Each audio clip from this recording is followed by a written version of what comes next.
You're listening to Sweep the League.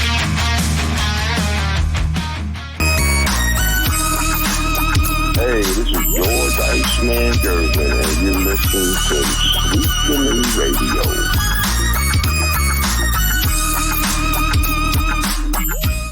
All right, welcome back, everybody, to Sweep the League. We are live again tonight.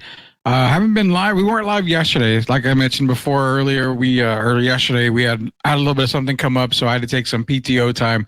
I always give Gio crap about it, but I ended up taking some PTO time yesterday to take care of some stuff. So we are back live tonight. It's going to be myself. It's going to be the Coach Gio. It's going to be Derek Gervin, Hall of Famer Derek Gervin. We got some news to come out that let everybody know about. Plus, we're going to get into some WNBA talk. One of my Rudy rants is actually going to come out when it comes to the WNBA. Hopefully, Derek can kind of keep me calm and cool during that WNBA talk. And also, Cowboy fans, are y'all ready? Because Nick Wright came out and said the Dallas Cowboys are the best team in the NFC East. We're going to let Coach Gio have a little whirl at that. Nonetheless, also Trey Lance, CeeDee Lamb signs his big contract. He's got a lot to get into as well. Plus, conversation I had with Derek Gervin recently, Coach Gio may be a little upset because his Cooper Flagboy from Duke may not be the best prospect in 2025. We're going to get some info on that for you Spurs fans out there. We're going coast to coast tonight here on Sweep the League. Let's bring on the guys here. First, let's bring in Hall of Famer Derek Gervin. Derek, how you doing, man? Hey, doing fine, my man. Representing those San Antonio Spurs in the NBA today, so all is well. You're wearing the right shirt because, like I mentioned before, we're going to talk a little NBA. Everybody on the Spurs fandom is basically saying, we want Cooper Flagg, until I texted you and called you and said, hey, you may want to take a look at a couple of other prospects before we talk about Cooper Flagg. So we'll get into that talk here in a little bit, but we can't keep the guy waiting. The guy was actually on time today. I'm going to bring him in quick because he's on time. It's Coach Gio, man.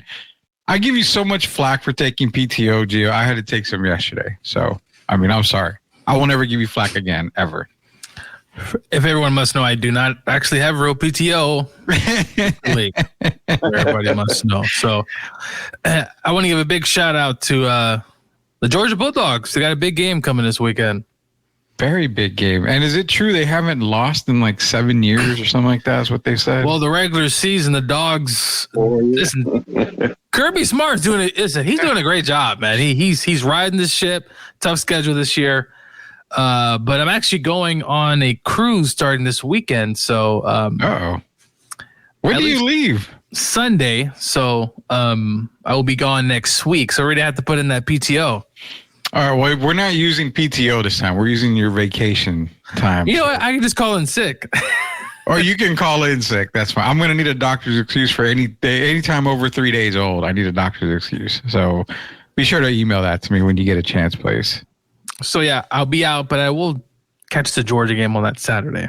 Of course you will. You can't miss it. You can miss the show. You just can't miss the Georgia game. I totally understand. We're less important when it comes to Georgia Bulldogs. And Florida State, you should be ashamed of yourself. I give you an opportunity to show the world who you are, put you in my top 12 rankings for playoffs, and look what you do to me. You lose to our baby brother in Georgia Tech. Ridiculous. I'll tell you what, Derek was on his couch probably smoking the victory cigar when he saw Florida State lose because he doesn't have Florida State in his final 12. I will say I did pump up Georgia Tech a little bit to you, Rudy. You did. During the offseason, I said, listen, they're heading in the right direction. They gave Georgia all it could handle last season in that matchup. So Georgia Tech coming in, I felt like could compete. Florida State looked flat. Now, granted, Rudy, they did play in a different country, which, look, I'm not saying it's a major factor, but playing in a country, Ireland, it's possible there could be a little bit of jet lag going on. If they were at home in Florida State, could have been a different story, but nonetheless, they needed to seal the deal, and they did not. Their 0-1 opens the door maybe for Virginia Tech and maybe Cam Ward and the Hurricanes. Maybe so. How do you go play a game in Ireland and don't have Notre Dame in that game? befuddles me big time. So, real quick, look at some of the comments here. Tim Gonzalez, of course, the Blue Devils and Tar Heels still suck. Of course, they still suck. That's why I'm sporting the hat. Good evening, Joel. Thank you for joining us in. Chris Leha, Mr. MCS General Contracting himself. Appreciate you joining us tonight, Leha. Says, what's good, everyone? Rudy had to use his PTO. I had to use my PTO time yesterday. So, and Joel's right. You got to use it or lose it. So, we got to use it at one point or the other. How about that Georgia Tech FSU game? We just talked about it a little while ago. We'll get into more depth in that. Chris is right. We don't want no damn flag. We don't want a damn flag. So hold that thought, Chris, because we're going to get into that NBA talk for you guys later when it comes to Cooper Flag. Derek, I needed you last Friday night. Me and Rudy was not on the same page. We definitely were not on the same page that night, Derek, but, it happened. Concerning what? It was ACC talk, so that was. Okay. We had a lot of arguments when it came to ACC football talk. So apparently Tim came out on top. I had FSU in my top 12, but damn, that quarterback is horrible. Wonder why he is a third team in 3 years. Yeah, why is he a third? I thought he played well last year for Oregon State. I played well last year. To me, it looks like really when expectations are higher, right? When he goes to Oregon State and Corvallis is not much expectations for that team. But you see what happens. He's at Clemson, didn't work out. Now he's at Florida State, and at least for the first game, didn't really compete. I mean, he competed, but it just looked flat, Rudy. It just didn't look right. Yeah, it didn't look right at all. It looked kind of terrible, to be honest with you. Kind of terrible for a team. But Florida State, you're not going to fool me again. I'm not going to trust you anymore this season. So he's not in your top. They're not in your top 12. Then we'll just be honest about that. We'll get it out of the way. You're gonna basically back out of your top. They're not done. They're not done because Virginia Tech and Miami can lose a bunch of games. And really, if they win all their games, including the ACC championship, they're probably in the playoffs. I don't know, Derek. I don't know if I can trust it anymore. I'm just listening, man. You got Florida State gonna lose 3 or 4 times this year. And as far as you guys still not giving Miami credit, when they play this Saturday after that game against Florida, we give them they credit, might be looking for a jump. They might. Well, I mean, Florida State. Last year they had some stuff happen near playoff time, of course. But if you look at their lineup, look at them this past week. They weren't good on either side of the ball. And I just think sometimes teams just doesn't have it. They don't have what they had last year, I'll say. And I just think they might not even beat Memphis, if you really want to be honest about it. That could be another L. And then they've got a couple more possibly coming down near the second half of the season. So I think it's going to be a rough year for them. I'm not going to be surprised at all. That's why I didn't have them in my 12. Rudy, I mean, look. Sometimes that first week, a little bit overreaction. Let's wait and see. But Derek's right. Right now, it's not looking good for Florida State. No, it's not looking good at all for Florida State. I never wanted to just beat my head on the wall before like that. I just was like, oh my God, it's really going to start this way. And we also almost saw SMU go down. That's even crazier. Nevada. A team that, by the way, had 56 new players, Rudy. As I'm actually watching the game, I did have some betting interest. But anyway, I'm sitting there watching the game. 56 new players. And I got to give it up to Nevada. They came there ready to play, didn't have enough. SMU is going to be a problem, Rudy. They can put up points. They look sluggish, and maybe it's just Nevada, of course. But I expect SMU to be a pretty good team this season. And I thought Nevada hang in there. Yeah, it's going to be a very good college football season. College football really kicks off this weekend. You got a bunch of games on tap, including UTSA with the home opener with Kennesaw State. Just a quick tidbit. Sweep the League is going to be representing all you guys over there at UTSA football. Myself, it's going to be Derek. It's going to be Shemaya as well. You'll catch at least 2 of us there at just about every single home game. So we won't be there this weekend. I've actually got a family event. We're going to San Japan this weekend. That was planned a while back before I heard about credentials. And I know Derek's busy and Shema's busy as well. So we're going to be out this weekend. But week 4, when they come back, I think they play Houston that weekend. That's when we're going to be at the game. So be sure to catch us. We'll be at the tailgate for sure. pretty much every single home game. We're going to get some video. We'll talk to some of you guys out there. We'll be passing out some stuff. So you'll be catching us at the UTSA football games. We'll provide as much coverage for y'all as possible. Appreciate UTSA for allowing us to be part of the media team there for them as well, and help bring as much coverage as we can for UTSA football, one of my top 12 teams in the end. So just throwing that out there for you guys. Definitely birds up. So, all right, man, we're going to break. We're going to get into the show real quick here. MCS General Contracting. It's next segment, or first segment, brought to you by MCS General Contracting, the best in the business. You know, man, we had rain. Rain causes a lot of issues. You know, the thing is when Leha and the boys, they get it done right. If it rains, they're going to come out. They're going to fix it. They're going to make it right. No matter what, they're going to make every job they do 100% satisfied and perfect. That's MCS General Contracting, proud sponsors of Sweep the League. I got to go in. I'm going to start with WNBA here. And I'm starting it off because I don't know about you guys, but for me, I got to go on a little rant here. And it involves Angel Reese. It really does. I get sick and tired of the bashing on Twitter or X, on Facebook, because everybody bitches on social media how Angel Reese has 22 rebounds, 20 rebounds, 6 of which are because of her missed layups. They're offensive rebounds, yada, yada, yada, yada. You're laughing, but yada, yada. This is what I go back on. I've played under Coach Conchas at St. Gregory's, who's a really great coach, and Coach Rudy. My 8th grade year was under Keith Edmondson, you know, former NBA player. I've learned under Coach Joe Cortez from Central Catholic, one of the best coaches in Texas, period. If I'm not mistaken, back in the day, Derek, one thing that was always prominent and always mentioned was always follow your shot, because the rebound may just come to you if you miss it. So why are people bashing Angel Reese for getting multiple rebounds off of her misses? She's not Steph Curry. She's not the greatest inside, she's not the greatest inside game. She's not Wilt. She's not Bill. She's not Tim Duncan. But you know what? She's aggressive. And if people have a damn problem with her being an offensive rebounder off of her own misses, why is that an issue?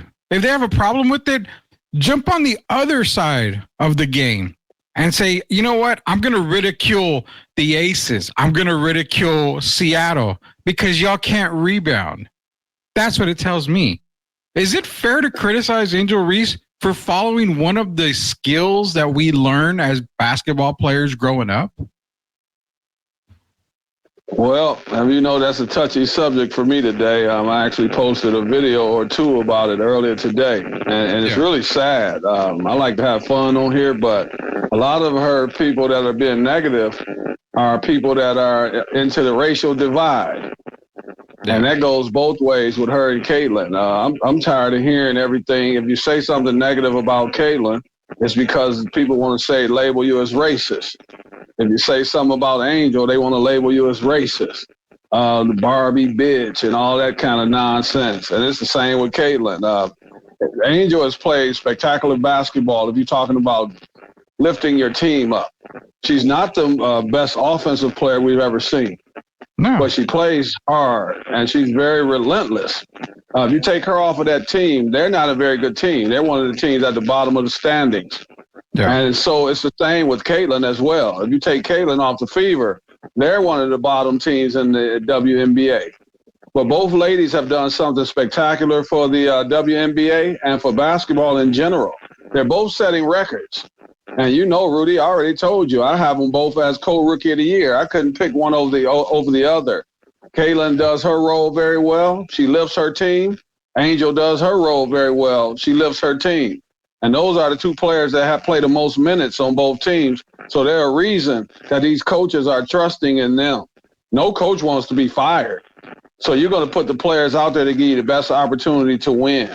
And Angel plays hard, man. She's actually improved. If you look at that little I'm gonna call it ugly because it is. That little one-hand set shot. Yeah. She never dribbles. She never dribbles the ball when she shoots it. It's always that set shot. But if you look as the season has went on, has progressed, she's shooting it better. She's shooting the ball from that 10 feet area better. So she has improved.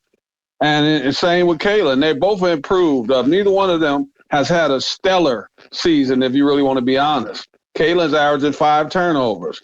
Her shooting percentage is not what we're accustomed to. She's shooting 41% from 2-point range and 33% from 2-point range, from 3-point range. I'm sorry, but she elevates her team in more ways than one. And Angel does the same with her team. So both ladies have done fantastic jobs. Remember, we're talking about 2 rookies, and both are setting records. And Angel's going to break another record, the rebound record, and she's probably already broken the offensive rebound record. The other teams are not letting her get the offensive rebounds.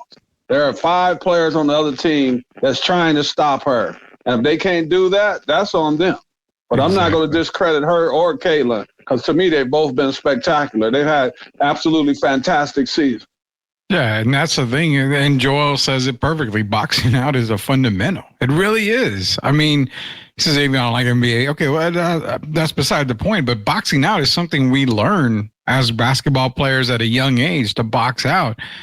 If they can't box out, I mean, it just shows how much more aggressive Angel Reese is on the boards. And you can't ridicule her. You know what? She throws up a shot, misses it.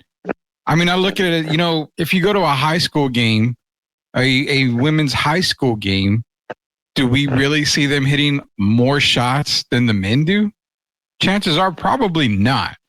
You're going to see a lot more misses. Even layups are taken for granted at the high school level when it comes to women basketball. But because you miss a layup, are you supposed to quit? No, you get your board, you get your rebound. There's no rule against getting 1 million offensive rebounds. If you have an opportunity to get an offensive rebound, you get the damn ball. That's exactly what the Rudy, is. Can I say this quickly, man? Look, I want you to think about this. They played 29 games now out of a 40-game season, right? Mm-hmm. So the talk all year has been about her missing and getting her own rebounds, right? How come the other teams haven't adjusted to it? Exactly. You know why? Because she's relentless. If you remember, there was a play the last game. She missed the shot under the basket, and there was like 4 different rebounds she got. But it wasn't the ball hitting under the rim and coming right back to her. The ball went up over the rim, and all 3 or 4 people, including Cardoso, they were going after the loose ball. And who kept coming up with it? Angel Reese. So they need to give her credit for that, man. She's not the greatest offensive player, but just her, she makes up for it like a Dennis Rodman. I told you, she's the female Dennis Rodman, and I give her credit for that.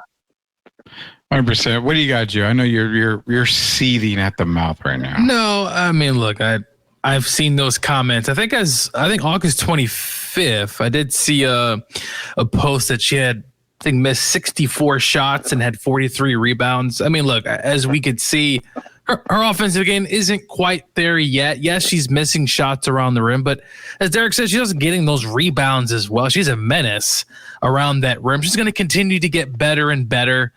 I think people just continue to lash out, and I don't know, Derek, if it has anything to do with her when she was in college and how outspoken she was about certain things, and maybe it's just rub people the wrong way. I mean, there's a lot of that.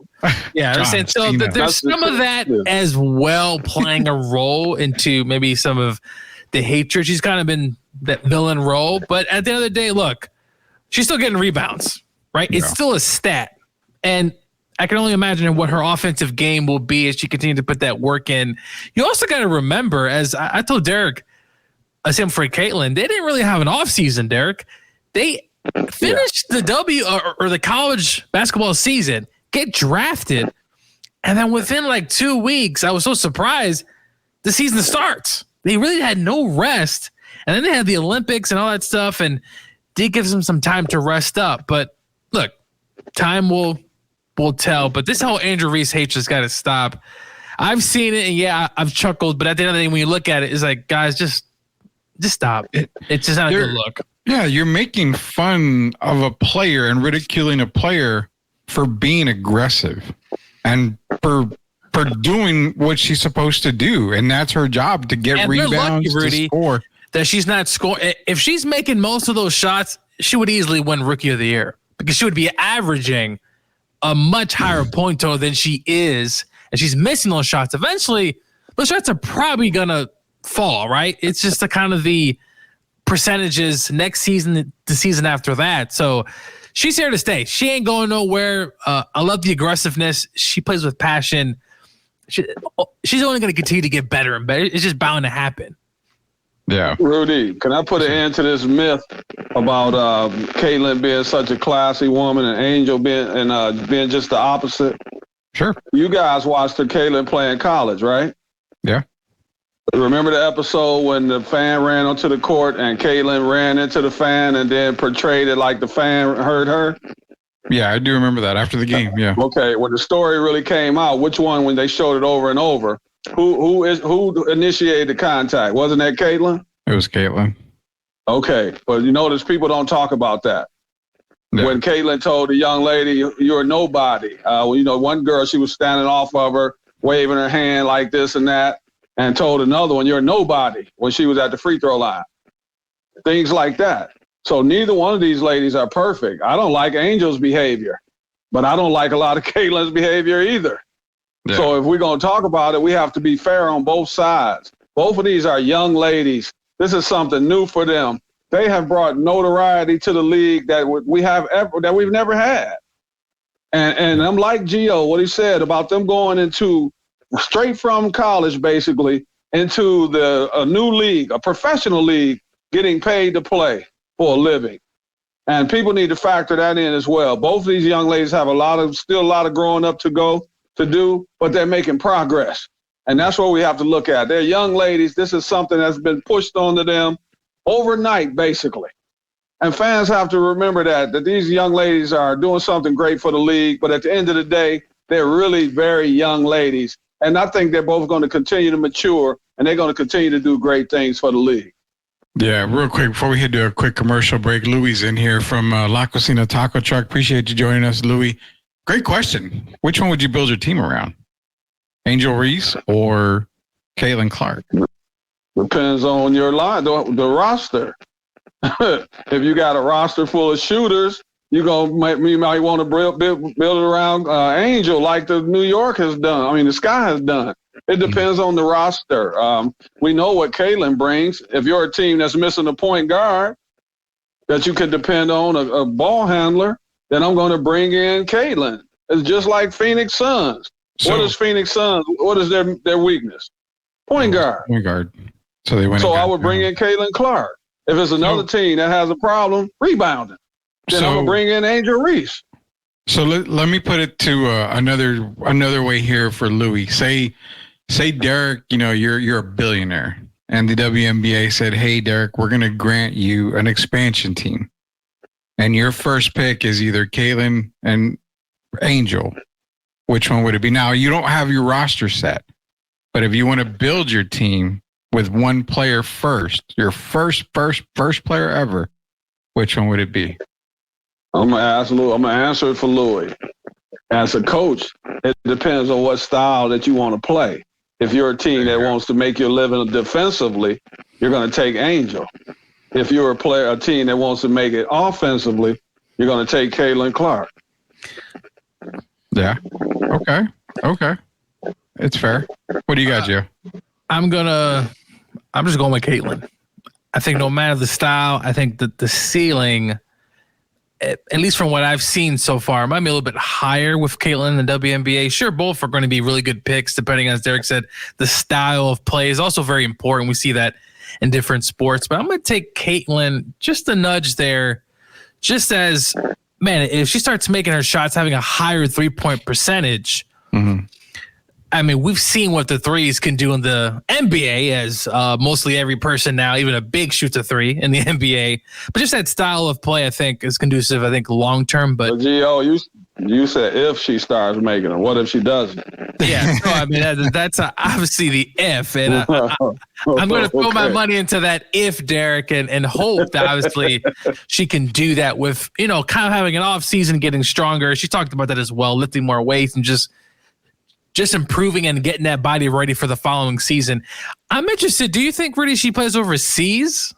As many of the WNBA players do, Derek, they do play overseas, many of them, if not all of them almost, seems like these days. Do you see her doing that? No. Caitlin, I don't see her doing Caitlin, no. Rudy. Angel, yes, possibly. Yeah. Caitlin, no. Yeah. She doesn't have. Caitlin's got a $20 million deal. Yeah. They're not going to even let her play overseas. Yeah. It's more But Angel, I can see playing overseas. Yeah. Angel, I can see. So, it sucks because Gio and I, everybody thinks Gio and I don't like each other and we argue too much and, we're on different sides of the fence, but I'm not picking her because of anything like that. If you're going by coaching styles, I would take Angel Reese. I've always liked playing in the post. I prefer playing in the post. I hated playing on the wing. I'm a defensive guy. I'd rather play defense more than anything on a basketball court, but that's just me. So I would probably go with Angel Reese just on that because I've always felt more so that an inside presence is more needed for me. And I just prefer having a dominant big rather than shooters because I think, you're able to, for me, you're able to control the game better when you have a dominant big. You have an inside out game. You can free up more players. So that's just me. I would take a dominant big over a shooter just about any day. I think with a shooter, you're dribbling 50 times. You're going, Luka Doncic and James Harden, trying to get open and trying to get, around the court and 3-point line to 3-point line. And then by the time you know it, there's 4 on the shot clock and you're taking a bad shot. So, hey Rudy, when it comes down to playoff time, you want as many possessions as you can get, right? Yeah. Because it's a more physical game in the playoffs. Yeah. And we see these guards don't usually stand up sometime when it comes down to the teams making adjustment in the playoffs. But when you have a player like Angel Reese, she's going to always give you extra possessions. Yeah. And in the playoffs, what's more important? Extra possessions. Yeah. So it depends on the coach and the coach's style. But like I said, just the fact that we're even had this debate, that's why I have him as co-rookie of the year. 100%, man. 100%. I know one thing's for sure. We're going to go on a quick commercial break, but I'm taking Daniel Jones over Kyler Murray still. I don't care what Gio says. I'm still taking that. It's funny, really, that draft we had, with the last pick I left, you know who they gave me? Daniel Jones. They gave me Daniel Jones. Out of all the people who was left, the last pick I decided to leave, and it auto picks Daniel freaking Jones. Well, and I just started laughing. I said, ESPN would give me Daniel Jones. They hear you talking about Daniel Jones all the time. Hey, Gio, they could have given you Trey Lance. Oh, God. On that note, when we come back, we'll talk about some Trey Lance. Trey. He's thrown more picks than touchdowns, hasn't he, in this preseason? Oh, he's looking fantastic. He's looking amazing. It's Hall of Famer Derek Garvin. It's Coach Gio Rudy Thomas, and we'll be back. Are you looking for a contracting company that gets the job done right the first time? Look no further than MCS General Contracting. MCS specializes in top quality concrete work, including patios, driveways, foundations, and swimming pools. The team of experts are dedicated to delivering exceptional results and unparalleled customer satisfaction. At MCS General Contracting, they're not just hardworking, they're local. Based in San Antonio, they are committed to building relationships and trust within the community. That's why MCS guarantees your satisfaction. They pride themselves on getting the job done right the first time, every time. So why wait?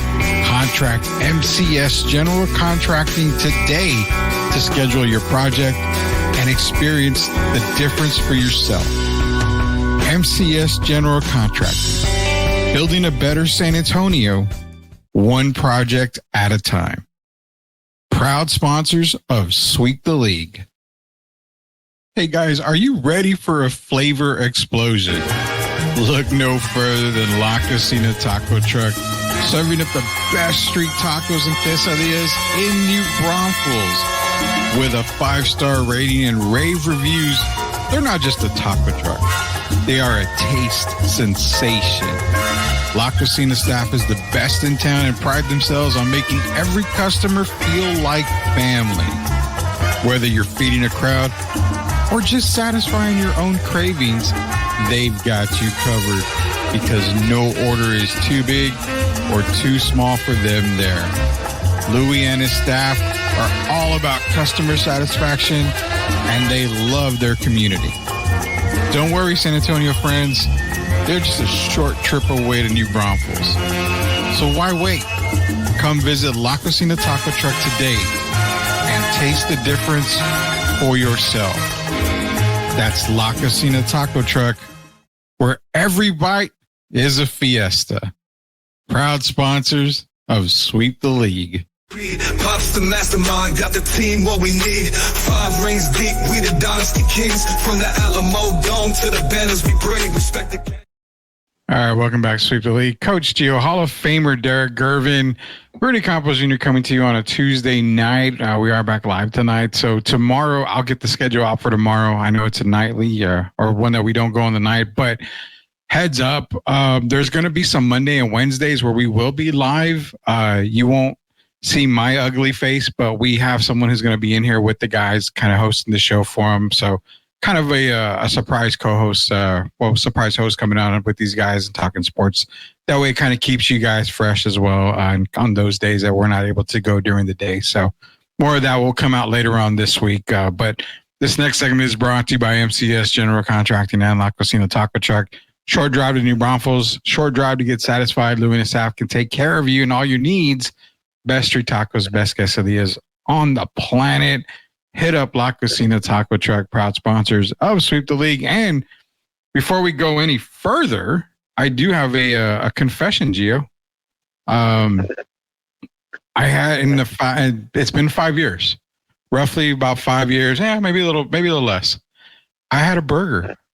I had my first traditional hamburger this past weekend. So shout out to UBP in New Braunfels. My wife wanted a hamburger and I had a hamburger. Rudy, you haven't had a hamburger in 5 years. You do know there's low carb bread, right? That you can have a burger with. I am aware of that. I know the keto bread and all that. I was just in the mood to have a hamburger and I gave into it. And you know what? UBP is really and good. You're still alive, Rudy. You're still alive. A little heavier, but I'm alive. I'm still alive. You're still I alive. had 2 of them today, Rudy. Oh, see, I had Derek's an everyday occurrence here, Derek. Hey, gotta have my burgers, man. See that's Derek though. He's having the burgers for me, man. So that's perfectly fine right there. I have no problem with that whatsoever. So, yeah, I just had to make that confession that I ended up having. I have it in my first traditional hamburger with the bun and everything at UBP. So, shout out to UBP in New Braunfels. It's a little taco truck. Yeah, it's a little taco truck, man. It's off of Walnut Road, I believe. I got to get the other street. But yeah, UBP, Derek. I'll shoot you a text message and location. Oh, you don't have to today, man. We got technology. Yeah, it's all over Facebook too. That's the reason why we tried it. I was like, I'm going to try that. So yeah, UBP, shout out to them out there. But this text is going to be brought to you again by MCS General Contracting and La Cocina Taco Truck. CeeDee Lamb Science. What is he? The second highest paid wide receiver in the game right now. Perfect for Dallas. Gives them the wide receiver one they needed. We knew he was going to get signed. Dak still is unsigned. Does that happen? Right now, points to no. They're not going to probably get a deal done before the season starts. So it's going to be on a 1-year deal for Dak. Okay, you go into the season. But what do the Cowboys face without Dakota Prescott? Everybody was on the hype of a Trey Lance sighting. And needless to say, these are the stats for Trey in the preseason. 188 yards, no touchdown, no interceptions in game 1 against Gio's Rams. Okay, 25 of 41, 72 quarterback rating. Against the Raiders, Trey Lance decided to go off. 151 total passing yards, 1 touchdown. Did run for 34 yards, and he also ran for a touchdown on that. So, again, quarterback rating of 98.3. Not too bad. Okay, not too bad. Game 3 of the preseason. Let me get my glasses right on this one. Because he did go 33 of 49 and did put up some starting QB numbers at 323 yards. He did throw for a touchdown. He ran for a touchdown. He ran for 90 yards. But he also went Jamarcus Russell on one stat line and threw for 5 interceptions. More interceptions than he had total touchdowns for the preseason. And it all occurred in one game. Cowboy fans have to be worried, right? They've got to sign Dak Prescott. There's nobody else out there that they can trust this team to. Go ahead, G. Gio's like, I need to answer this now. Well, look, I caught some of that game. I still think Trey Lance could be a starting quarterback. You don't have to be positive. No, I'm telling you right now, those stats, there's something there. I mean, he can run and he can play. He threw a lot of yards. I get empty calories, as Shannon Sharp likes to say. But I think there's something there. Yeah, listen, the 5 interceptions is terrible. It's absolutely terrible. But as we talked about, and as I love to talk about, is who's your coach? What style of player are you under? A lot of that is coaching to me. And yeah, Trey Lance, 5 interceptions is terrible. But that 90 to 100 yards rushing, that is something that you like to see. And I just think, to me, the Cowboys right now, I think it's a sinking ship. I don't think they're going to make the playoffs this season. They might have a new quarterback next season for all we know. And Mike McCarthy is coaching for his job. Seriously, he's coaching for his job. Yeah, I agree with that. Is he putting anything into Trey Lance? Who knows what's going on during the Cowboys? It's probably a hot mess. But for me, Trey Lance, I still think if Sean McVay can take Baker Mayfield after getting cut from the Carolina Panthers, no one wanted Baker Mayfield. Sean McVay took him with about 5 or 6 games. Where's Baker? What did Baker get this offseason, Rudy? Please tell me. Well, he got the bag. He did get the bag. He gets the bag. And yes, you could say, well, we saw something of Baker in Cleveland. Yes, we did. But at the end of the day, he got cut by the Carolina Panthers and had no job and was on another team. So I just think it depends on the coach, where he goes, style of play. That all plays into that. And a coach who believes in you.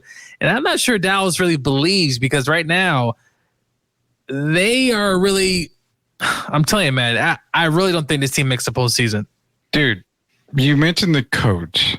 So why couldn't he be successful with one of the best quarterback coaches in the league in San Francisco? Rudy, he was hurt. He was hurt. Brock Purdy happened. I understand Brock Purdy happened. Brock Purdy happened, and it did not give Trey Lance. They wanted Trey Lance to eventually take over for Jimmy G. And Trey Lance gets hurt. He's in and out. It just never worked out. But give me a healthy Trey Lance in that offense. Sam Darnold played decent in an offense. He has a starting job now in Minnesota. Now, granted, it was because of injuries. Yeah, it's forced. But nonetheless, Sam Darnold, if he's playing like that where he was in San Francisco when he had some time to play, the Vikings could do something this year. Something. But it sucks when Trey Lance is the best running back in Dallas. That's terrible. I'm telling you, the coach, it matters a lot, especially in football. If Sean McVay has Trey Lance, there's no doubt in my mind. Sean McVay would get the most out of that. Give him another style quarterback. I think the 49ers just didn't have him long enough to succeed. There's something there. I'm telling you, there's something there. The 5 interceptions is easy to look at. But this is a Cowboys team that I think is going to be a hot mess, so it kind of works in their favor. I still have them. 10, 11 wins. I still have them. Wait, how do you have this team? I just don't. We've got our NFL breakdown. Our NFL previews are coming up here. 10, 11 wins. I just think that's really high on a team that didn't do absolutely nothing in the offseason. They have no running back. Apparently, James Cook? Yeah. Alvin Cook. He's on a plane. Oh, yeah. Okay. Good luck there, Jerry. Come on. Mad, Derek. He's on a plane. Okay. How'd your plane ride go? Come on. This is ridiculous. They're just trying to smoke up moves there in Dallas. Come on. I don't know, Derek. I know you've got thoughts on Trey Lance here. I didn't like. I know he had the 5 turnovers, but a lot of that does have to do with their style of play. And I think, there's some quarterbacks that never show any positives. He has shown some positives. And then when you throw 5 turnovers and you can lose a lot of guys right then, he continued to push through. And so he showed some positive signs. He had 323 yards. There's been quarterbacks that never got 323 yards. Yeah. And he's got a lot of the spotlight on him right now. And I think when he learned, sometimes the game is moving a little too fast for these guys. But when you continue to give them reps like he's getting, and then the game starts to slow down for them, it's not like he's a bum. So It's just sometimes being in the right situation, and you have to be patient with these guys. I don't think he's going to get a lot of playing time this year because Dak has a history, I say, of being pretty healthy. And, of course, if that Dak were to get hurt, they might go to Cooper Rush. But I think Trey is going to be better than people think. I think the 49ers would have never taken him in the first place. They saw something that a lot of people didn't see. And the guy has some skills, and he can run the ball. And that's a big thing in today's game. So he just happens to be stuck with Mike McCarthy right now. And you look at those coaches are kind of like in disarray. So I can't fault him for that. I think you give him a little time. I think he's going to be a very serviceable, possibly even a good quarterback. Yeah, I mean, if you give him Sean McVay, apparently he's a Hall of Famer. I'm just saying, if Sean McVay keeps up, he is going to be a Hall of Famer. Tell me that, Gio. Come on. If Sean McVay keeps it up, he's going to be a Hall of Famer. But enough about McVay. Give him some of these offensive. Imagine him with Mike McDaniel. Is so many other coaches, offensive-minded coaches, who can. Tua, Rudy, come on. When he was with Flores, let's be real. You didn't believe in him. He just got a contract extension. Coaches matter. To me, offensive-minded coaches normally make a lot of sense here. And Mike McCarthy, when he got hired, he talked about how he spent the offseason looking at every play every team did and this and that. He changed his offense. What a bunch of baloney, honestly. If Mike McCarthy's not with the Cowboys, honestly, he wouldn't be coaching again. If he did, he wouldn't be very good. The teams have all been good.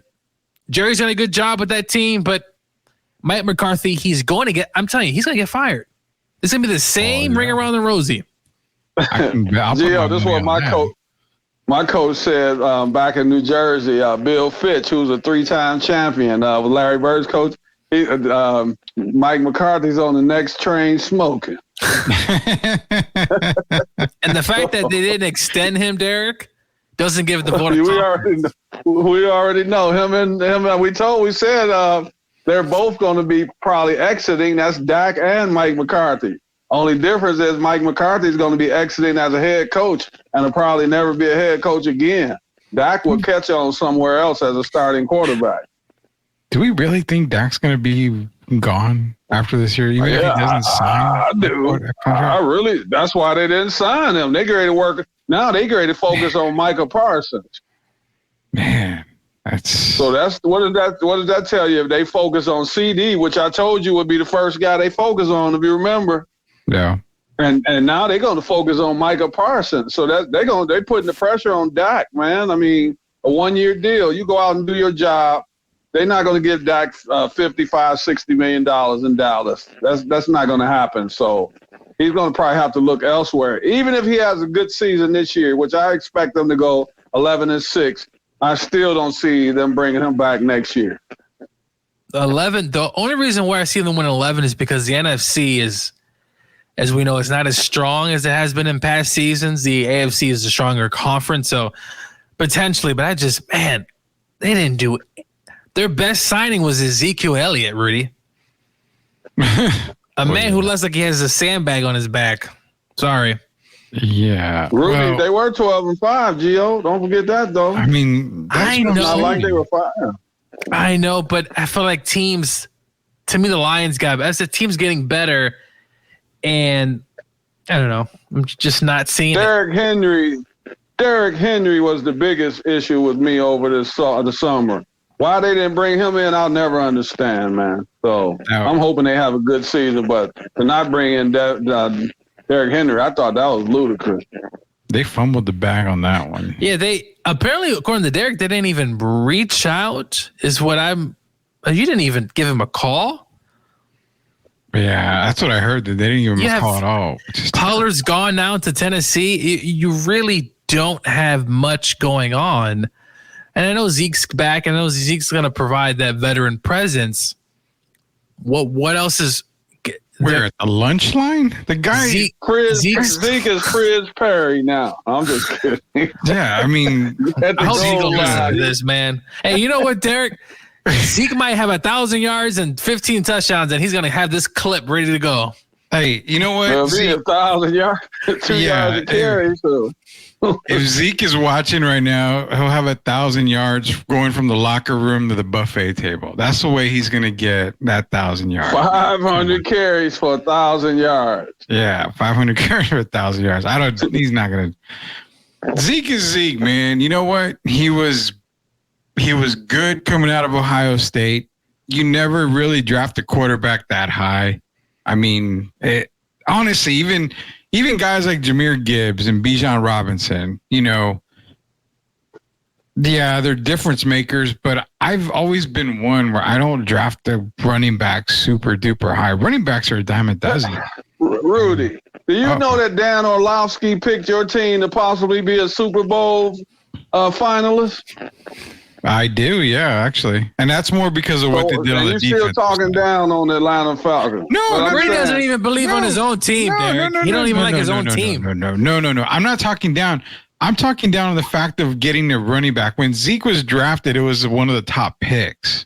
And that's where I'm saying I wouldn't draft a running back. Me personally, I wouldn't draft a running back, you know, top 10, top 12. I mean, unless it's an absolute, massive guy. So they drafted Bijan. I'm not saying that they're gonna be terrible. I like the moves. They're Super Bowl picks because of the moves they made on the defensive side of the ball recently. That's the reason why they're moving up on a lot of people's power rankings. The Rudy, offense is gonna be good. Why are they so skeptical now with these running backs? Is it because of the Todd Gurley situation? That's part of it. But it's also because the running back position has watered down a whole lot. It's an air raid type of league, man. It really is. I mean, now you've got the two-way quarterbacks, you know, Lamar Jackson. You got guys that can scramble. You know, now when quarterbacks are scrambling, it's Patrick Mahomes throwing it, you know, sidearm. It's this and that. So the focus is on QBs and focuses on receivers. The running back position, it's not like back in the day where it was Emmitt Smith, Marshall Faulk, Barry Sanders, where you knew the running back was one of the key figures on the offensive side. Now, it's not so much. That's why you have a whole lot of dual back committee, you know, back by committee type of teams. Yeah, I think Chicks love the long ball. the first one was probably Zeke, because Zeke every year after his rookie year, you saw a drop off, which is kind of crazy just to think about it. But Zeke, I'll say this: a prime Zeke was really good. Prime Todd was really good too. I mean, you saw he had 20 something touchdowns. He even played for Coach Jeff Fisher when he called the Rams a middle school offense. But the running back position has dwindled. We see a lot of Austin Eckler types, which is very valuable these days because, you know, Austin still has a job. Mm-hmm. The days of the days of the ground and pound, no pun intended, is not. Yeah. I mean, Derrick Henry he's different, Derek. That's a different beast right there. Yeah.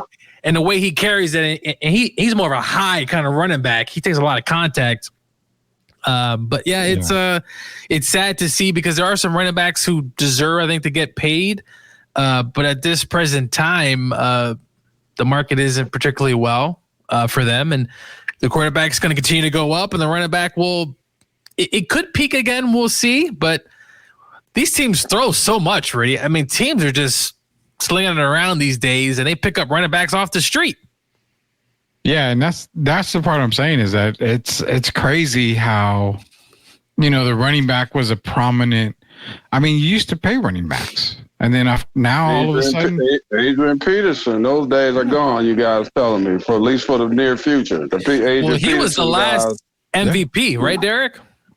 Yeah. For a running back, Christian McCaffrey might do that, but Christian's also, he's a big time receiver. He does a little bit of everything. He's different, right? That's a different breed. He's the Marshall Faulk, I'm saying today. Yeah, those type guys that can do some of everything out of the backfield. Yeah. I can understand that.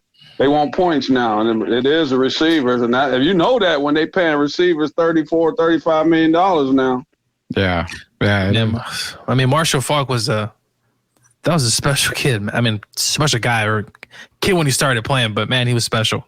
You know, it makes me wonder how, if you look at the Chiefs with, Patrick and Travis Kelce, how their running back situation is kind of tough because it's, Clyde Edwards-Helaire, it's Isaiah Pacheco. But could you imagine on that type of offense if you had a prime Jamal Charles, Priest Holmes from back in the day, in today's football era? That's a hybrid running back right there, because you're talking Priest Holmes, Jamal Charles, those guys in the Chiefs offense, they're technically receivers, man. They're like slot receivers and they're fast. So those guys would benefit now, but the traditional running back, I mean, like you said, outside of Derrick Henry, I really couldn't even name another one in the league. And at that, I mean, maybe Najee Harris is probably another one that's kind of a traditional running back, kind of ground and pound a little bit. But these days, if you don't have two prominent running backs, you're probably gonna be, on the decline. I mean, the Colts have Jonathan Taylor. They're gonna run Jonathan Taylor into the ground. I mean, that you don't do that anymore in the NFL. So, yeah, for me, running backs are just right now. You can go get them. Like if you're shopping at Solo Serve, man, they're going to be on the discount aisle on the draft. So you just go grab as many as you can, because you know what, you run them for 4 years, and then 4 years later you can go get the same style of back in the college draft, and you'll be okay. You don't have to pay for running backs because they're always coming out and they're always going to be there. That's kind of the way that a lot of people look at it right now when it comes to the running back position. This is Sweep the League. It's a Tuesday edition. It's a tough Tuesday edition. It's Coach Gio's Derek Gervin, Hall of Famer Derek Gervin, Rudy Campos. When we get back, we're going to end the show. It's going to be our last commercial break here. When we get back, 2025, Spurs fans are ready for Cooper Flagg, but why am I trying to tell Spurs fans, like Derek is pointing out, you don't have to have the number one pick to get to Cooper Flagg. You could get him at number 3. Confused? I'm sure a lot of you guys are. We're going to talk to Derek and Gio when we get back here. This is Sweep the League. Rudy Campos Jr., Derek Gervin. Coach Gio will be back in 1 second. Howdy from Texas. You've got to be tired of the sizzling electric bills and the Texas heat, right? Well, partner, we've got the solution for you. Introducing Castro & Son Solar, harnessing the power of the sun to save you some serious cash. Their top-notch solar panels will have you soaking up the savings in no time. Imagine lower electric bills, a reduced carbon footprint, and the satisfaction of going green. Their expert team will take care of everything from installation to maintenance. We're talking hassle-free, worry-free, and stress-free solar solutions. So why wait? Join the solar revolution with Castro & Son Solar. Let the Texas sun shine bright and your savings shine even brighter. Castro & Son Solar, empowering your home one sunbeam at a time. Call them today and let's get this solar party started. Spurs fans, are you ready to stay ahead of the game of the San Antonio Spurs with the best coverage in the business? Tune in to Locked On Spurs, the daily podcast that brings you expert analysis, exclusive interviews, and all the latest news and updates for your silver and black.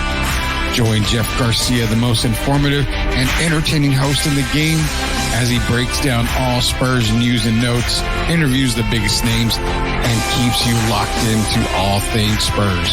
From Monday to Friday, get ready to start your day with the best Spurs coverage in the business. Don't miss out on the expert opinions, the hot takes, and the can't-miss guests. make sure you're locked in with Locked On Spurs. Subscribe to their YouTube channel now and stay ahead of the game all season long. Locked On Spurs. It's the best Spurs coverage in the business. Don't miss out. You are watching my favorite sports show online, Sweep the League TV with Rudy and Derek Gervin.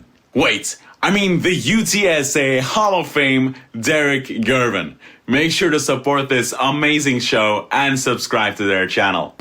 Thanks for watching Sweep the League TV. Subscribe, post your comments below, and have fun.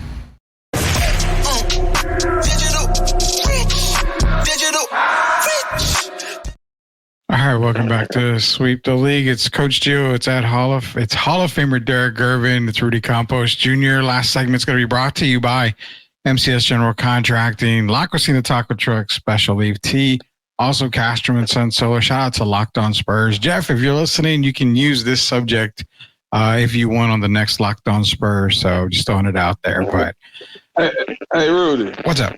We got to update that commercial, my man, because they don't mention Gio on there, and then for me, that is the show. We're a threesome here, so they got to get that. Yeah, they got to fix that, man. I love the commercial, but it's missing a big part of the show. I didn't even notice that. I barely pay attention. I just play the commercials that are on the thing, so I didn't even notice that. I apologize. I'm gonna Derek. fix At that. least someone cares on this show. I do care. I care, man. We I'm just care, playing. man. You I'm just important. messing. We wouldn't be who we are on the show without you. Hell yeah, man. We can't do nothing without Coach Gio, man. Can't do nothing without Coach Gio. Coach Gio's the man around here. Even though he takes more time off than all of us, he's still the man here. No doubt about that. So appreciate it. You get a round of applause, man. Get a round of applause for Coach Gio there. Kind of applause. This is, like I said, the last segment is brought to you by all of our sponsors, MCS General Contracting, Special Leaf Tea, Castro and Son Solar, and La Cocina Taco Truck. I went mind blank for a minute there. So Spurs fans are getting ready for 2025. Haven't even started the season. Cooper Flag. It's in Cooper Flag we trust. Every Spurs fan is drooling of the fact that you could see Cooper Flag and Victor Wembanyama together. You know, the unstoppable duo. But Derek, I made mention to you. I said, looking at video, looking at certain things, I don't necessarily think Cooper Flag is the best prospect in next year's draft. I actually have two guys higher than him. They both are going to play for Rutgers this coming season. Dylan Harper, son of a former NBA player, Ron Harper, and Ace Bailey. If I'm a Spurs fan, I am happy at number 3. Hell, I'm happy at number 5, 6, 7. It doesn't matter. There's a lot of great talent in this draft, but is it crazy to think that Dylan Harper and Ace Bailey could potentially be drafted before Cooper Flag? Yes, it's possible. For the Spurs, Cooper will still be my pick if they were able to get him. Because I think Dylan Harper, with us having Stephen Castle, we don't need Dylan Harper. But as far as the overall draft, yes, those two guys, Ace Bailey, a lot of people need to look up this kid. When I looked at him on video and several videos, he's going to be a keeper. His only thing I told you, Rudy, that bothers me a little is he's kind of like KD mentally. He can be his own worst enemy sometimes. Yeah. But if you talk about skill-wise, and just as a basketball player, yeah, that young man has the potential to be the first pick in the draft. And I can see Dylan Harper for the right team being number 2 as well. And so they need to check out these guys. It's not saying Cooper's dropping in the draft, but No. he's got some guys that's right over, looking right over his shoulder. And it's Ace Bailey and it's Dylan Harper for sure. Yeah, I mean, the draft is it's super loaded. VJ Edgecombe out of Baylor's another one. Drake Powell, North Carolina shooting guard. I mean, Nolan Traore, he's from, I believe, France. Derek Nolan, you got to look at him because he's got some comparisons to Rod Strickland. That says a lot at a point guard position because you don't hear Rod's name coming up very, very much. So, yeah, I mean, there's just ton of talent in 2025. Gio, does it upset you that Cooper Flag, one Duke Blue Devil, Cooper Flag may not be worthy of a top pick because, oh my God, a Duke Blue Devil, not a top pick. That's unheard of these days. Well, look, only time will tell. And the beauty of all this talk, we'll be able to see these gentlemen play very, very, very soon. It seems like college basketball just around the corner. But Cooper Flag, we saw him in that, what was that practice or the glorified scrimmage, right, in the USA or whatever you want to call it. He played very well, looked mature for his age. So I'm definitely, of course, a homer for Duke. I know Rudy always jokes that I have all these teams.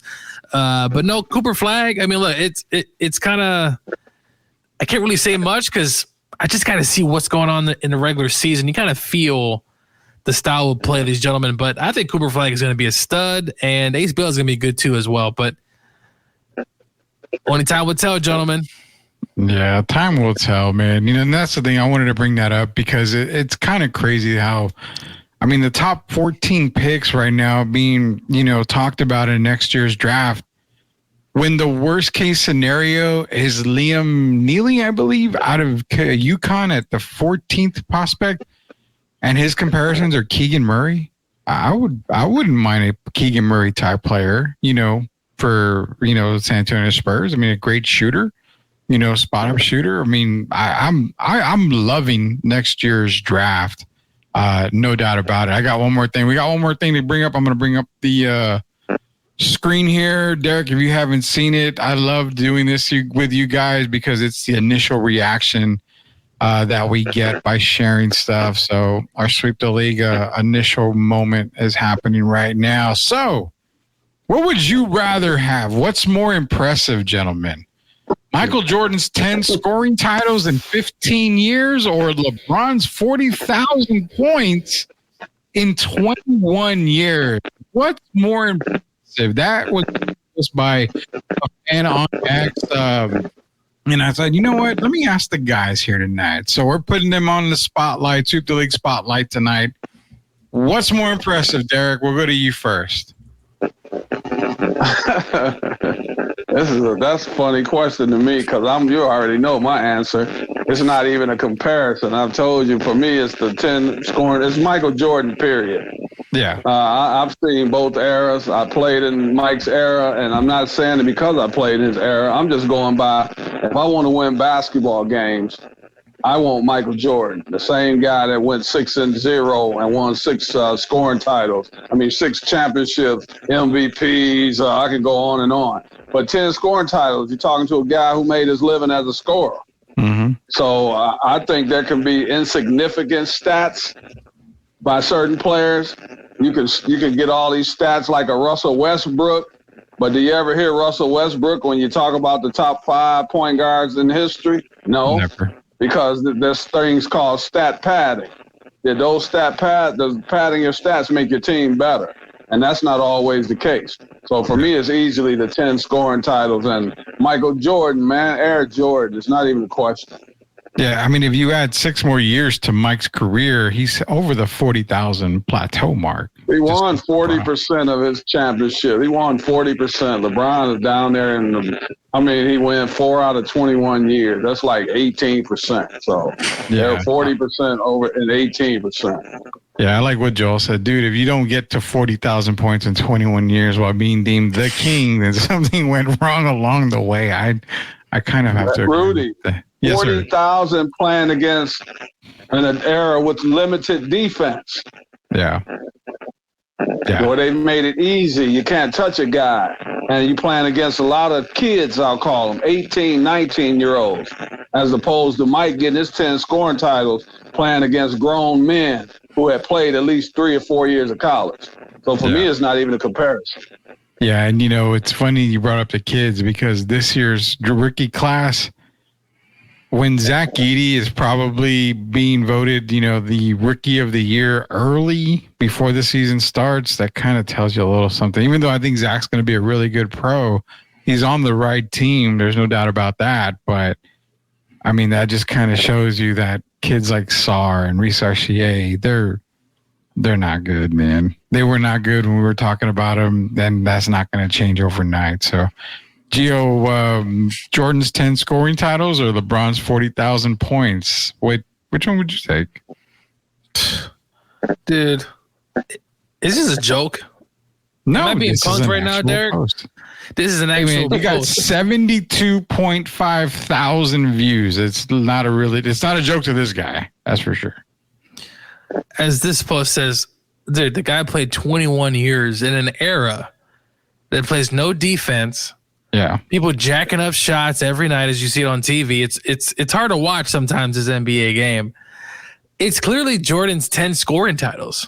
And that to me is crazy because he played in an era where they actually play defense, where they would actually, whether it's right or wrong, would literally fight you. Right? They'll literally put you on your you know what if you went to the lane. This is what Jordan did. And Jordan's also what? Top 10 in score. And he didn't shoot threes. Did not shoot threes. Yeah. He's scoring around the basket. He's doing jump shots.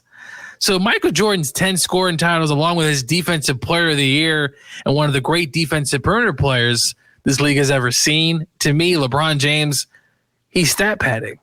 It's just, you can't really put it at 21 years. Of course, he should. If Michael Jordan played 21 years, you damn sure Jordan would have been number one.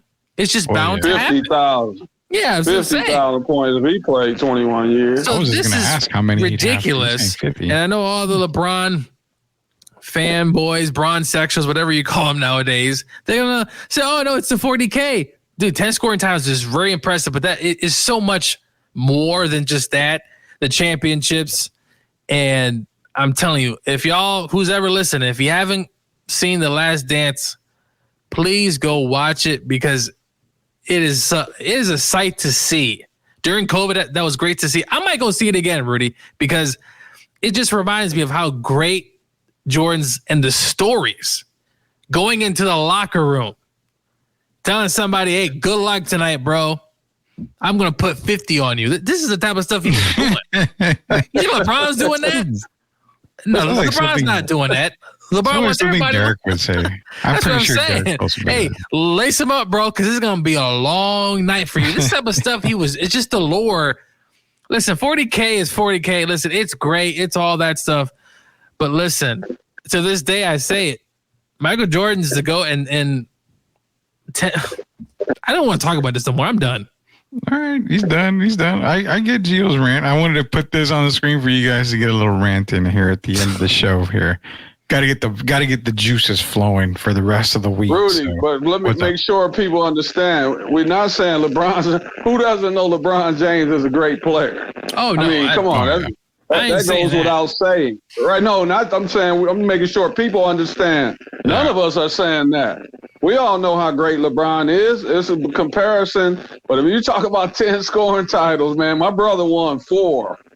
Allen Iverson won 4. Kevin Durant won 4. Will Chamberlain won 7. And we know Wilt averaged 50. But when you're talking about 10, when everyone's coming at your neck, and literally show Isaiah Thomas climbing on his neck. People literally coming at your neck. And he was healthy, and he also played 82 games most of those years. And I think people forget that. He didn't sit out. He wasn't load managing. He's playing physical basketball. 82 games this guy's playing, and he's averaging 30 points on 50% shooting. And not only him, a lot of other guys. Karl Malone was an Iron Man.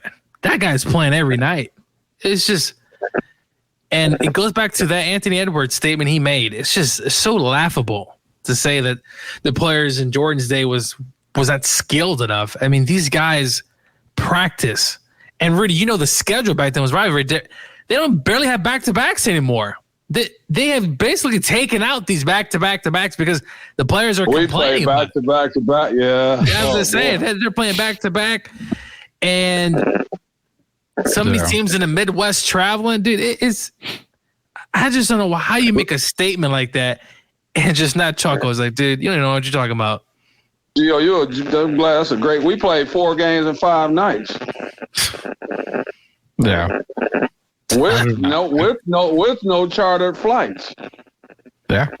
I mean that was the day back then in 20 years. Will Asia Wilson be a first ballot Hall of Famer, Derek? I mean, She's already a first ballot Hall of Fame. as soon as she retires, she just waits the minimum 5 years, and she's in. Well, So, pretty soon you won't even have to retire. You know, they change stuff all the time.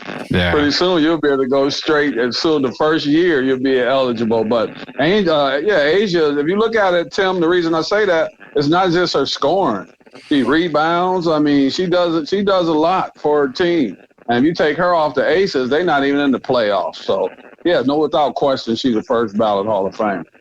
100%. These kids today would have no chance against the Jordan era. They are soft. They really are. I mean, it's a different era. That's why it's so ridiculous to have the GOAT conversation, because it's eras. I mean, we know what Jordan can do in this era.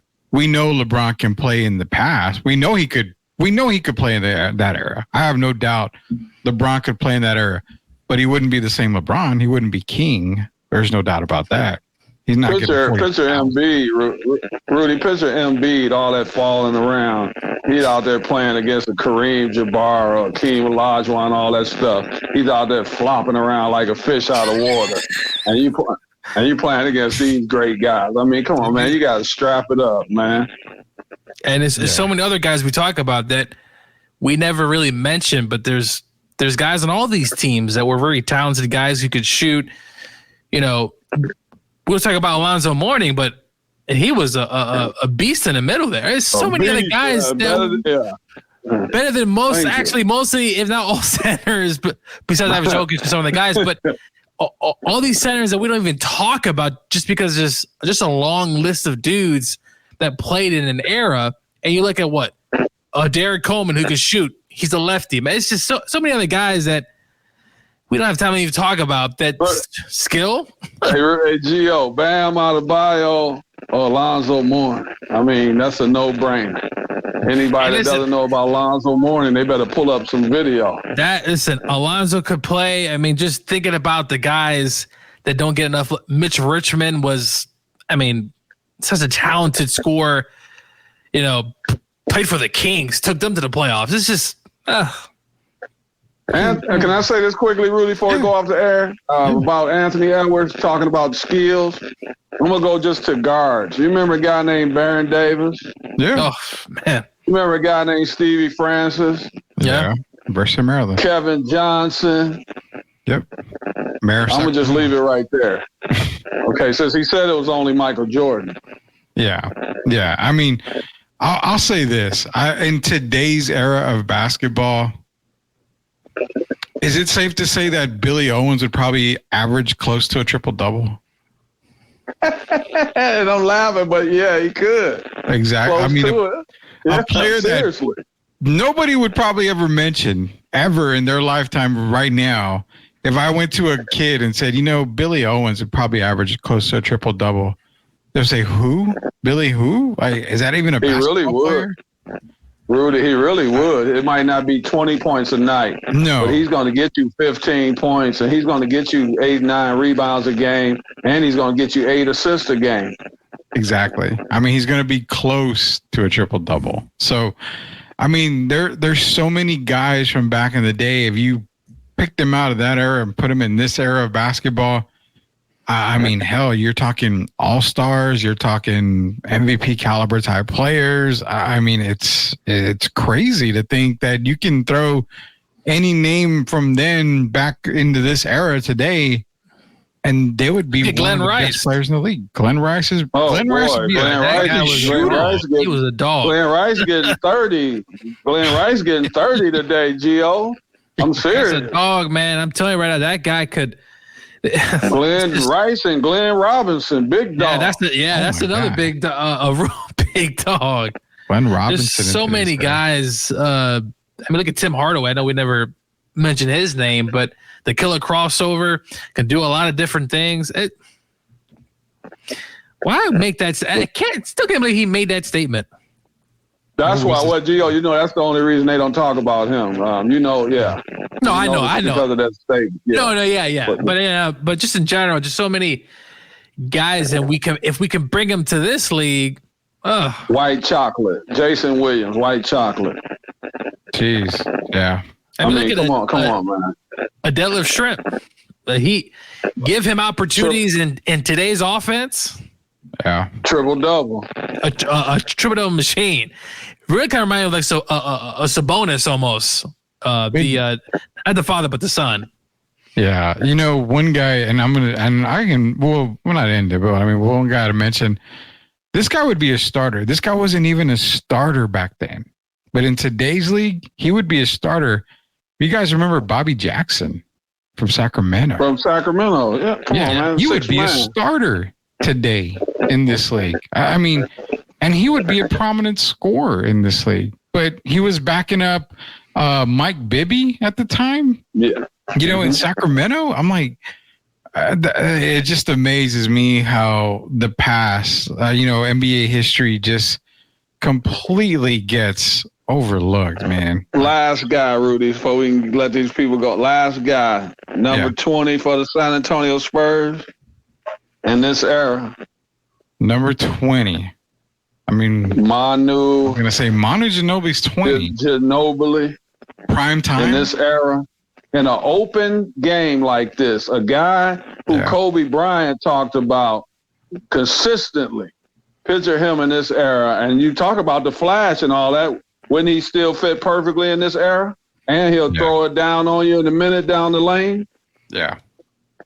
Oh, yeah. Definitely. Manu Ginobili in this era would be hands down. And, God, we can mention so many people, man. But if you couldn't touch this guy, they can't hand check you today. I've said it a million times to you guys, and I'm gonna say it another million times until I'm on my last breath. I think my last words are gonna be this: you could never guard Drazen Petrovic in today's game, ever.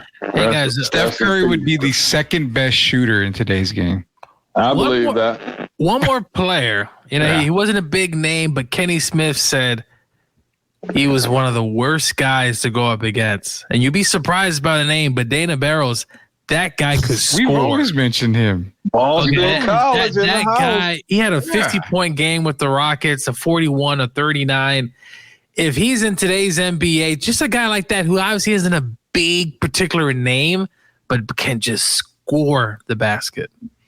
Yeah, I mean, you're talking... Bobby Jackson, Minnesota Gophers. Petrovic was that's what I'm saying. Steph Curry would be the second best shooter in the league, and it wouldn't even be close. Like if you could have touched Drazen coming off those screens, there's no way. Wait, Rudy, I love you, but it would be close now. I don't know, man. I don't know. You got a guy shooting from 30. And turning around, going down the other way before it goes in. It would be close, but I'm going to be a little biased towards Drazen, but I can never take away Steph Curry when it comes to shooting that basketball. I'll give you that. Tim Olympics. Yeah, we did see that in the I have to remind you, Olympics. I forgot about Olympics, man. I forgot about Olympic play. He's running Alex English, Joel Cologne's back in here saying, Derek, did you play against Ramon Ramos when he was at Seton Hall, or was he in college after you? He was in college after me, but he did play for PJ Carlesimo. He was after me. But I know about Big Ramon. You're talking about a big, strong guy there, especially in that 10 to 15 feet area. A very strong guy. Not as strong possibly as Karl Malone, but a very strong guy. And had a decent career. Yeah. You know what's crazy? And I've always talked about guys I've always wanted to talk to or maybe interview. One guy I've always wanted to talk to, Derek and Gio. I don't know, Joe, if you remember him. If you do, that'd be awesome. But I always wanted to have a sit down with Terry DeHare from Seton Hall. I don't even know why. I just used to like his game when he played at Seton Would you Hall. want to get him on the show? Because I talked to a guy that's one of the guys that I talk to when I'm dealing with the National Basketball Players Association by the name of Anthony Avent. Anthony played on that team. Yeah, well, he played with Terry DeHare. If you want me to try to see if we could locate Terry, I'll do that for you.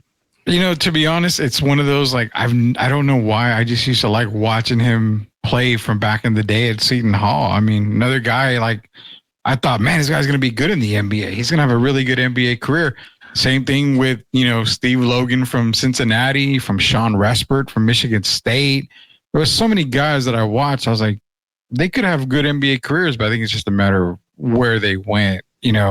I think Steve Logan was drafted by the Warriors, and Respert was drafted by the Milwaukee Bucks. I can't remember. I think DeHare was drafted by the Nets, if I'm not. It was the Nets or the Clippers. Can't remember. I'm gonna write Anthony an event, man. See if we can get Terry. Hell, I know we got to go, man. I love talking this with you guys, but would Lamont Murray been a really good player in this era? I That's think so. I think so. Tracy Murray, Lamont Murray. Yeah. Any Murray besides DeJounte, right? Well, Lamont, if you look at it, Lamont can score. And it's the era where they don't let you touch guys. So any real scorer can play in the era when there's no physicality. They only let you play physical now when it's the playoff time. So you're talking about guys having really good regular seasons. I don't know what happened in the playoffs when you let them tighten up the defense, but yeah, in the regular season, it would be exciting for fans because that's what they want. Is guys that can put up points. Yeah, we're gonna. Yeah, and just the NBA. If you're listening, just bring back some defense, man. Today's NBA, and I'm sure Derek will agree. It's hard to watch at times. Sometimes I just gotta turn the TV off. It's boring. It's just. I'd rather watch a college basketball game for most part sometimes than the actual NBA game. Gio, and this is the truth, and I felt kind of bad. I didn't watch not one game the regular season, an entire game, not one. I don't doubt it. I never did. Well, I'm being honest. I just couldn't do it. 48 minutes seemed like it was an eternity, and it was basically just a horse competition. Guys just shooting 3-pointers or around the world, and we used to play around the world when we were younger, and. And I don't want to see that. I want to see professional basketball. I'll never forget when I went to that Spurs game against the Pacers. Yeah, the Spurs lost by like 50. And I've never seen. It was just they couldn't play any defense, and obviously it's a bad team. But everyone's just throwing up shots, hope it goes in, and you just wonder, man, who can watch this every night? I couldn't. So I'm with you there, Derek. I'd rather watch it. It's crazy to say I'd rather watch a baseball game than I watch an NBA game. Or WNBA. Yeah. Or WNBA game, having that. Now I got football coming on, so that's definitely a must. Saving. Hey, I'm with you. Hey, here we go. Yes, sir. The Rams will play the Lions in a few weeks there, Derek? I think we got a bet going there. We got to get some kind of bet going. I'm a basketball guy, but I love the NFL, man. Let's get ready to get it pumping. The Rams released, or not released, but they traded their starting linebacker in Ernest Jones. The Rams couldn't get a contract extension going, so they've basically traded him for a bean burrito and that one burger that Rudy had. So, God. That was a good burger. Don't remind me. That's a good burger. Also, one last thing I want to mention. Yeah. This is baseball related. Seattle Mariners fired their manager, Scott Service. Disappointed in the organization. The man didn't find out until he found out through social media. Just imagine being in a job for 9 years and you find out through some article or some sort of tweet or something like that.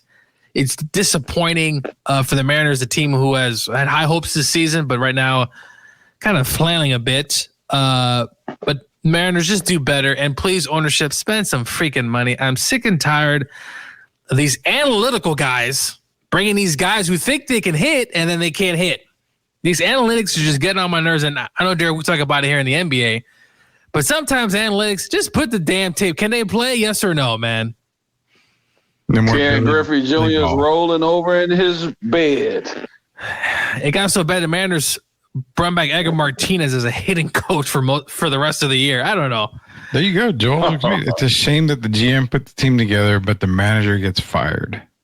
That's 100%. Yeah, it's very interesting. Baseball, look, you put the team together. The management in baseball is a little bit different. I don't have a whole lot of power, but obviously there needs to be a fall guy, and Scott Service is the fall guy. So just want to talk about that real quick. The Mariners, do better, please. Yeah, they will. So, real last comment here, Derek. You have a chance to see Cooper Flag in person. Duke versus SMU in Dallas. Also, Duke women's will visit SMU in Dallas. So, apparently, we can maybe take a trip to Dallas and watch the Duke Blue Devils. You guys can go. I'm not gonna go. If I go, I'll wear. I might get to say hello to Tim in person. Hey, Tim, thank you, man. You've been a big supporter of this show. You've been very consistent, man. So Tim's almost here every night or every day. I mean, for the most part. Yes, sir. That's yes, sir. That's a good thing. And yes, the analytics do suck. So, yeah, nonetheless, man, you know, we spent the night talking about Trey Lance, the Cowboys, WNBA. Kind of got a little fired up on the WNBA talk there. Also, some NBA talk here. We opened up the vault like we do from time to time, talking about the NBA, mentioning players that never get mentioned, but who would be dominant in today's era of basketball. So, love talking to all you guys out there. Appreciate everybody that joined us on the stream. Appreciate you. We're up to 360 subscribers on YouTube now. So head to YouTube, go to YouTube, search at Sweep the League TV. We got a whole bunch more coming up. We've got Big Texas Comic Con and all their announcements coming up here pretty soon. That's in October. I'll be at San Japan this weekend. So if you're going to San Japan in San Antonio, downtown, I'll be there. So say hi. You know, you want to grab a water. I don't drink, so grab a water. We can grab a water, do whatever. Just not a hamburger. I already had my hamburger limit for the entire year, but also UTSA football kicks off this weekend downtown. So it's going to be packed. I already know it, but again, we're going to be covering UTSA football for everybody here at Sweep the League. So, one last thing before we go, I want to live everybody. I posted something on Twitter. I've gotten a lot of responses on it, and I've got a few text messages. Just know that I'm going to be taking some time off. And Derek, I'm going to talk to you after the show. I'll give you a call later today about it. But I'm going to be taking bits and pieces of time off of the show for a little bit. We've got some stuff going on, but appreciate all the prayers and all the great feedback. Once we get everything squared away, we'll definitely get everybody up to date. But Trey Collis is a local guy in San Antonio. He's done work with Gio, myself. He's done work with Derek as well. Trey was on the radio show for a little bit. We had him on a couple of podcasts. There's going to be nights where Trey Collis is going to be filling in for myself or a couple of the guys here. So you might see Trey Collis on Sweep the League. Be sure to give him the same kind of love that you guys give me and everybody else here. But nonetheless, it's not going anywhere. Sweep the League's it's perfectly fine. What's going on in the background has nothing to do with Sweep the League. We're actually growing leaps and bounds. So for everybody on X or Twitter, appreciate you reaching out to me. Again, you can text me. You can DM me. If I answer it, I answer it. If I don't, just understand that. But just give everybody a heads up on that real quick here. But till tomorrow, I'll get the time for everybody. We either go during the afternoon or possibly just run a rerun maybe of this show for tomorrow night. We'll see what happens time-wise, but nonetheless, definitely Thursday and Friday for sure. We got to get our NFL preview in. So the next few shows are going to be NFL previews because the season starts next week. We got to get all that going. So for Hall of Famer Derek Irvin, for Coach Gio, it is Rudy Campos Jr. Until we sweep the league again next time, we'll see you later, Knuckleheads. You guys have a good night. Thank you, everybody, for tuning in.